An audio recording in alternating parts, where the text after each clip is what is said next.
Hello and welcome back to Dread Delusion. I'm here outside my house.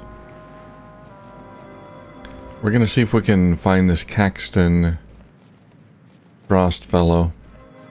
So last time we sent the king into an endless loop, of which there is no escape. I don't know why they can't just reboot him or something. But anyway, he's apparently useless now. Destroyed. And the citizens of Pheropolis will have to find a way to move on without a clockwork king. Okay. Is that where I'm going? Hi. That might be where I'm going. Let's see. Okay, that's where I am. Yes. That's where I'm going. Oh, one thing I've been meaning to do is use these visions, or try to. Terrifying bottled vision. Do I just, like, use it? Lurid fantasies. Sure. Just smoke that. Within a few minutes of emptying the bottle, you fall into a deep yet restless sleep. You're trying to join the Machinist Guild, but every time you go take the exam, you're foiled by malevolent shadows that no one else can see. You enlist your own shadow to help, only to find yourself becoming dimmer and foggier while it grows ever more substantial. You wake up with the feeling you're being watched.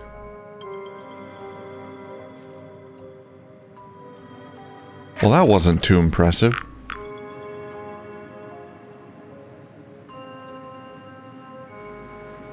I got more visions. Thrilling bottled vision. Here, oh yeah, here we go.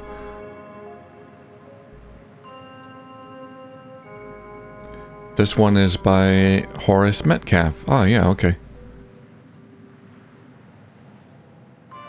Moderate peril and frequent daredevilry. Let's use it. Within a few minutes of emptying the bottle, you fall into a deep yet restless sleep. Your rival's cutlass swishes and clings as he pushes you back along the yard with deft strokes. Smoke from the burning sails stings your eyes. Last chance, dog, he snarls. Apologize for crashing my wedding. It seems like only yesterday you were playing cards together in the quiet Orlop deck, nestled among coiled ropes as thick as your thigh, under the pale phosphorescence of the ship's gargantuan hull-mending slime mold. Back in the present, the slime mold sings as it dies. Your ship lists heavily to port, and your rival loses its footing, but on a split-second impulse, you lunge down and seize his hand. He dangles, staring up into your eyes with a mixture of fury and something else. You wake up with nerves aflutter, eager to dream again. That sounds fun.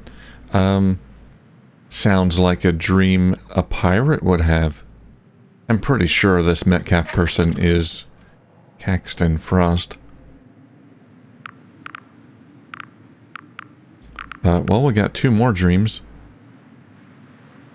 Ominous bottled vision. This one is by Morozov. Morozov.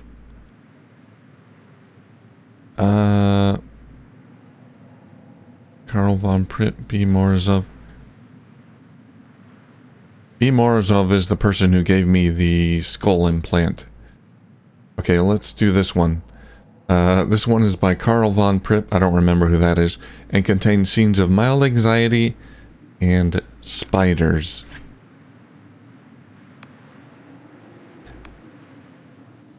Your pet hunting spider has stolen your mustache. That's how we're starting.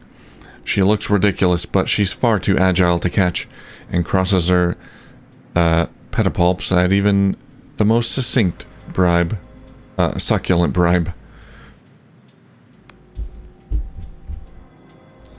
Crosses her arms. Okay, yeah.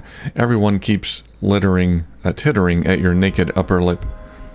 When you appeal to the Clockwork King, it just sighs. She never listens to me either. That's it? A spider stole my mustache?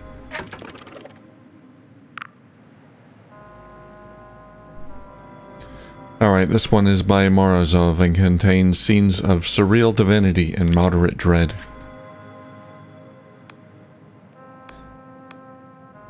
You're in your childhood cottage in the mountains of the Clockwork Kingdom, where gods in extravagant brass masks have gathered to coordinate their plans for the end of time. You try every rhetorical gambit you can imagine to make them postpone it, but the discussion gets lost in irrelevant details. What will we tell the Hydra? Objects the surging god of death. You wake up. What? That was it? Yeah. Okay. I want to know more about this Hydra. There's not much going on there. This one contains aristocratic nostalgia and scenes of an erotic nature. Great.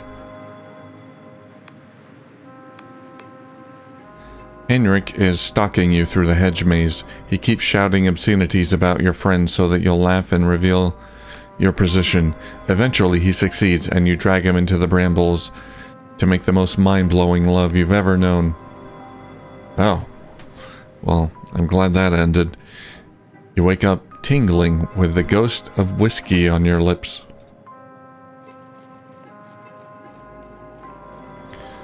Well, those were all very interesting.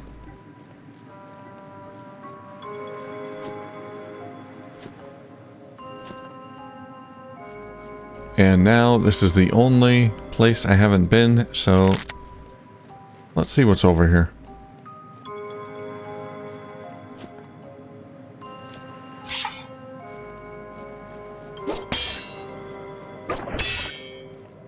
I kind of expected those dreams or visions to be a little bit longer, more in depth.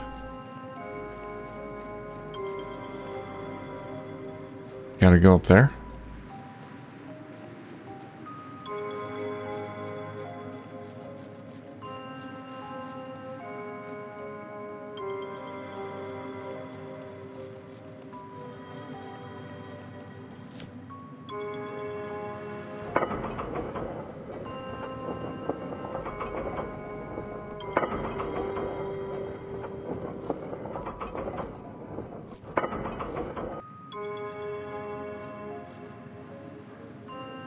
Oh, I do have a delusion as well.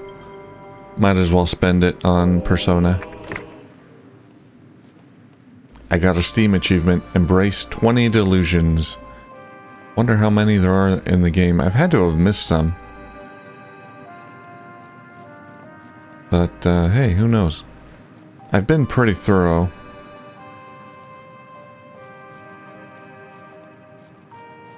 But some of these secrets are pretty well hidden.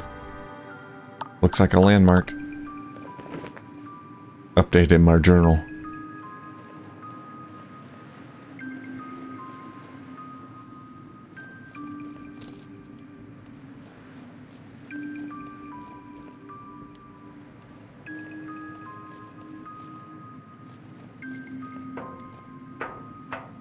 Okay, there's something up there, but we'll visit that later. Hello, that must be the person I'm looking for. Hiya, this man has a wiry strength about him. The kind that comes from years of hard work outdoors. You must be here to see Horace? Well, our home is your home, however humble. What is this place? I'm Samol. This is my house, technically anyway. The other fellow is Horace Metcalf, He knits at his brows and gives you a wry smile. Lodger? Housemate? Friend. We're pretty isolated out here, so look after ourselves. I chop our wood and catch our meals while he brings in the coin. Through visions. Anything else you need? How well do you know Horace? He moved in 3 years ago after my wife passed away. I had an empty room and I was lonely. He needed a quiet place where he'd have help if his sickness flared up. Since then, he's become part of the family. Most folk think him scatterbrained, but he has such a kind soul, and what an imagination. I have no idea where he gets it all from. I just think my lucky star I get to live with it. I think he's lived a pretty extraordinary life, I would say. Anything else you need? Yeah, I think he gets his imagination from his days as a pirate.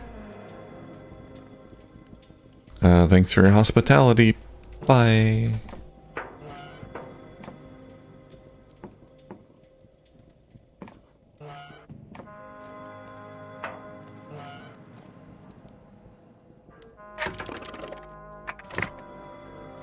Okay. Alchemy station. Smithing station. Visions everywhere. A ghostly light ripples from within each meticulously labeled bottle. Evidently, this is someone's private vision stash. However, without talking more to its owner, you're not sure what to look for. Alright. Owner, talk to me. This elegant-looking man appears to be lost in reverie, humming softly to himself. He has a youthful face despite his growing crow's feet, and his voice is as gentle as if he were murmuring to a sleeping babe. Oh, hello there. Where have you come from? You're certainly on the road less traveled. He calls out behind you. Sam, would you be an angel and brew some more tea? We have a guest. Very kind. I didn't catch your name, Mr. Goodness gracious, where are my manners? I'm Horace Metcalf, lodger, childminder, and general factotum hereabouts. I also have a little sideline as a weaver of dreams, I suppose, which has been surprisingly successful. You're welcome to stay a while and rest your feet. I'm sure Samuel will be happy to fix you some refreshments. He takes a dainty sip from his porcelain teacup. So, what do we owe this serendipitous visit? Tell me about yourself. Scarce little to tell, I fear. I've lived in the Clockwork Kingdom all my life, and jolly glad I'm for it, too. My health keeps me from roaming, but Samuel has made me feel quite at home, as aforementioned. I also dabble with brewing bottled visions. I specialize in dreams of adventure upon the turbulent skies, aerial battles, swashbuckling duels, and other such daring do. Judging by the letters I receive, they're quite popular. He takes a dainty sip from his porcelain teacup. So, how else may I be of service? I don't think he knows he's Caxton Frost. I'm not sure if it was mentioned yet, but I suspect maybe Caxton Frost was part of Project Horoscope, and he's like a clone. That's why he's able to have such vivid visions, but he probably doesn't actually know that he was Caxton Frost. We'll see. I'm looking for a Darkstar mercenary. Metcalf's face lights up with enthusiasm. Ah, the Darkstar Company. What a thrilling topic.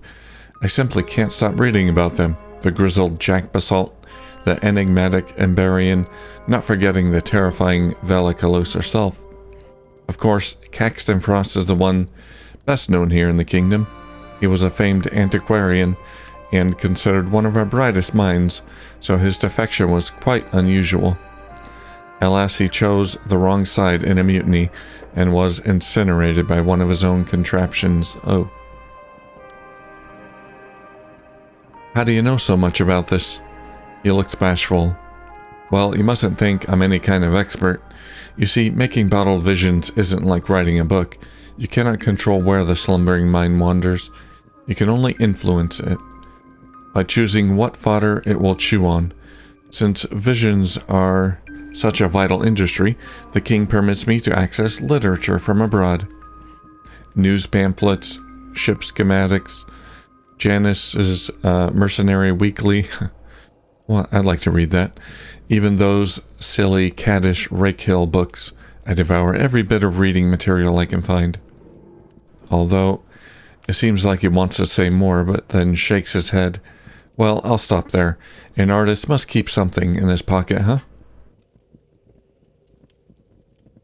We can charm him. Mr. Metcalf, I swear by the king that I won't tell a soul. Success. This seems to put him at ease, and he laughs a little. Ah, jolly well said. Well, I suppose there's no harm in it, as long as it's only between us. Truth is, I did not choose these visions. I'm plagued by them. Dreams of gleaming sails and burning citadels, the stench of gun smoke and the taste of blood. I hope that bottling them might somehow pacify them, but they still come. Yeah, I think it's somewhere in his mind, these memories of Caxton Frost, but they've been sort of suppressed when he was cloned and given new memories, so they're in there somewhere, in that head of his somewhere. Sometimes I dream of things I cannot possibly know, of mushroom-covered ruins in the flickering light of a star shell, of watching Cirrosquid frolic off the prow, or sailing through the glittering forest, of a siren jelly's tentacles, of kinship forged in battle, baptized in hellfire. And then there's the Ashen Woman. That's what I call her. She seems to be a recurring character. Of course, those bottles stay locked in my private collection. Somehow it doesn't feel safe to expose the public to her. Even now I see her, with hair like snow, and eyes like twin volcanoes. Siri? Bold, passionate, sardonic, yet pensive somehow. Her left hand holds the seed of all futures, while her right hand holds the sword that ends the world. Siri? Sounds like Siri. As Metcalf continues his description, all remaining doubts leave your mind. Somehow, you know exactly who he's describing. Vela. Metcalf's teacup pauses on the way to his mouth. Vela had white hair? It's been a while. I don't remember. I beg your pardon? That's Vela. You're describing Vela Kalos. He lowers the teacup slowly back into its saucer. I am? I mean, I suppose I've seen her woodcut often enough. What of it? I think you know, Mr. Metcalf. Or should I say, Caxton Frost. Dun dun dun. Metcalf blinks several times. Frost? What does he have to do with... By gum, you can't possibly think I'm Frost... I'm this Frost character, can you? You had me fooled at first, but your dreams gave you away. I don't understand. Those are all my dreams. If this is some sort of prank, I'm afraid I find it rather in poor taste. Listen, I'm only an ordinary chap with an overactive imagination. I don't know anything about mercenaries or adventures. My visions may be realistic, but they're pure fantasy. This is all just a silly misunderstanding. Those visions had to have come from a dark star. Are they not yours? I swear upon my good name and the king's that these visions came from between my own two ears. How I wish it were otherwise some nights. But I would never commit such fraud against my customers. I abhor those awful dream factories. Stay here and watch me bottle them if you wish. You can verify the entire production process. Now, please, can't you see I'm telling the truth? What more must I do to convince you? A faint rattling of porcelain emanates from his cup and saucer. His hands are shaking. If you don't talk, the world could be destroyed. But how, for pity's sake? How can I admit something that isn't true? Dash it all to blazes. He throws up both hands in desperation. I am not Caxton Frost. There's a moment of silence, only broken by steady dripping of the tea he just splashed across the wall. You really believe you're Horace Metcalf, don't you? Yes, I flipping well do, because that's who I am. Ugh, what a jolly horrid day. This is going to affect my dreams for weeks. A new dark direction for Horace Metcalf. That's what they'll say. Horace, listen to me. Your whole identity is fiction. You were a dark star, but someone has erased your memory. Now I need your help to save the world. He sighs deeply. You really are very strange, do you know that? Yes. Yes, I do. Clearly, this conversation has hit a wall. You'll need to find some other way of jogging Metcalf's memory.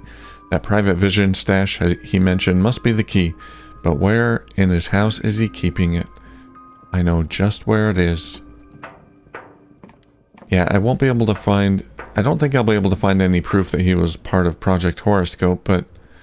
I don't know. Let's see where this leads. A ghostly light ripples from within each bottle. Yep. His labeling system is meticulous, and you quickly locate a bottle marked not for distribution that mentions the Ashen Woman. You take the bottle. Alright, let's chug that potion. If I can find it.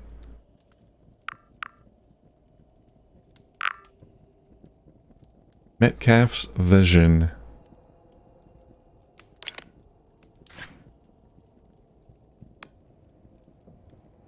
You drift into a restless sleep. You're climbing through the skeleton of a titanic machine. Above you, the Ashen Woman pauses on a rusted clavicle to give you a cocky grin. Come on, slow coach. You forget to oil your legs? That's right. You're Horace Metcalf now, not who you were before. You watch Vela input some kind of code, and the Titan's brain case opens so you can clamber out.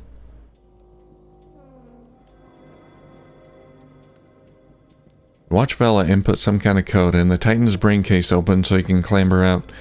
Then she takes your hand, gives it a reassuring squeeze, sorry, and you both lift off the ground. So she reprogrammed my brain.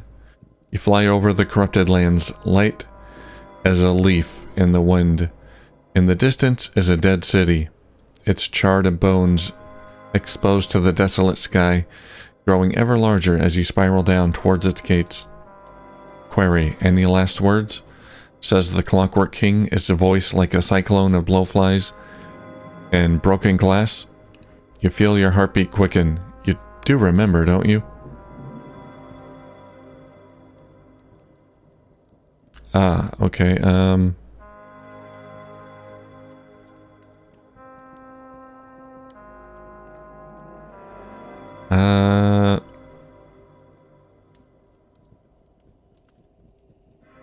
the hard light of creation burns within the fallible flesh. The king's mouth shivers open, its teeth dripping with blood, and you both walk through into darkness. When your eyes adjust, you find yourself in your childhood schoolroom. The room is half buried in compacted ash. The blackboard, palimpsest of faded sums and slogans. Vela, wearing a schoolmaster's cap, throws a shovel at you. Well, boy, aren't you going to show us what you can do? You dig for hours until you strike something brittle and crunchy. As you clear away more debris, you realize you're standing on a giant mirror with cracks radiating out from where your blade hit home. You look so different from how you remember. Handsome, hard, and imperious.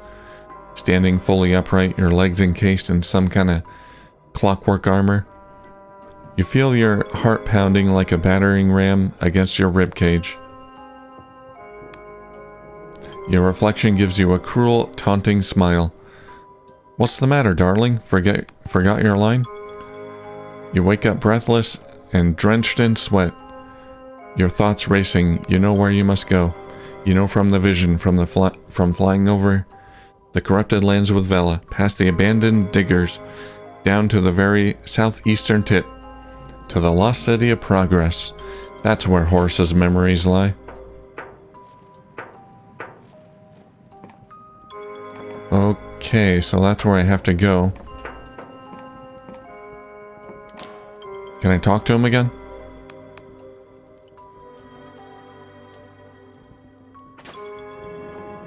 Nope. So Vela worked with me to, or with Horace to erase his memory, maybe to keep him safe? But Caxton Frost was supposedly killed. There's no mention of him being part of Project Horoscope. So maybe that's not the case. Open. Oh, needs a key. What is this? Alright, maybe we'll come back later. Can I fall down? I can.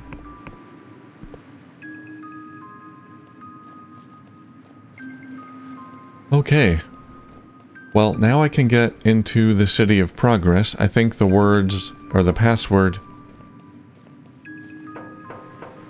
passphrase, maybe, is,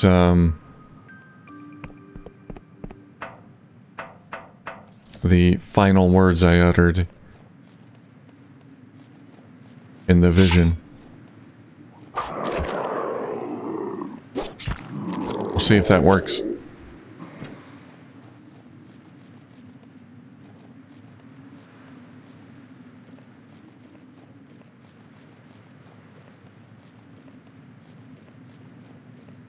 I don't know what the whole stepping into the king's mouth and what that was all about, and the whole digging until I hit something brittle. Not sure what that was all about.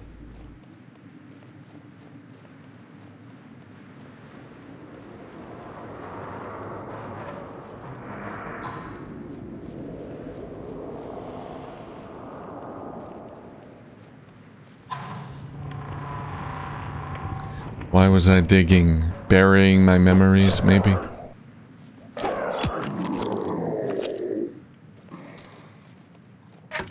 Okay. Let me just make sure this is what I should be doing. Find a way to the corrupted land southeast of Veropolis. Begin your search. Yeah, it just says go to the corrupted lands. Okay, so it's not... It doesn't tell me specifically to go to progress, but that's clearly what I have to do. Okay, I gotta go down there.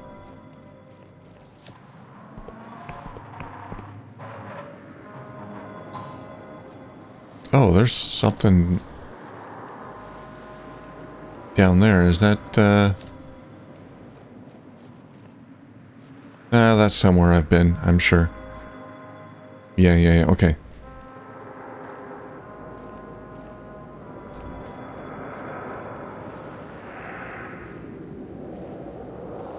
I gotta find a safe path down. Ow. Luckily, they're pretty forgiving about fall distance.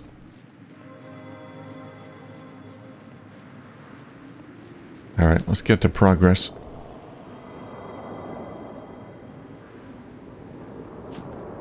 Oh. Oh.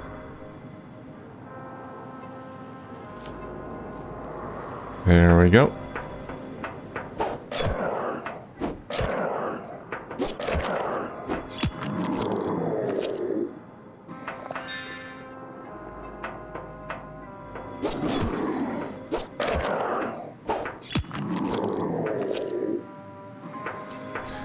Oh, I hate fighting on such a narrow bridge. That's always dangerous.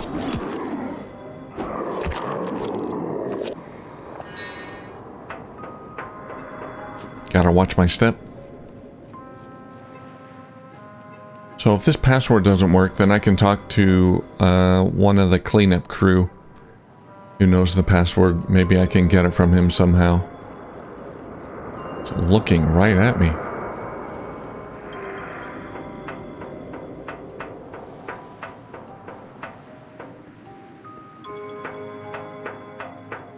Oh man, it's a big city. I never could figure out how to get up there.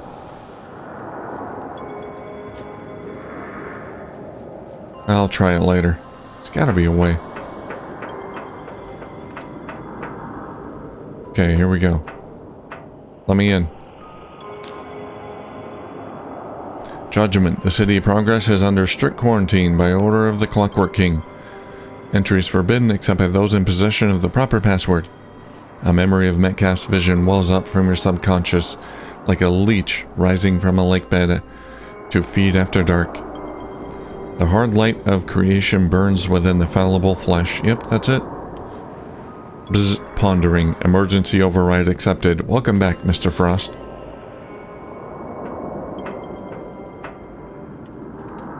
Well, now we can explore the city. Is that the king's arm or hand? Ugh. Well, not the king's, but whatever that thing is. Alright, well, we're in the City of Progress. We're making good progress on the main quest. Let's see if we can find Caxton Frost's memories and find out exactly what happened to him. And we'll do that next time. Thank you for watching, and I'll see you soon.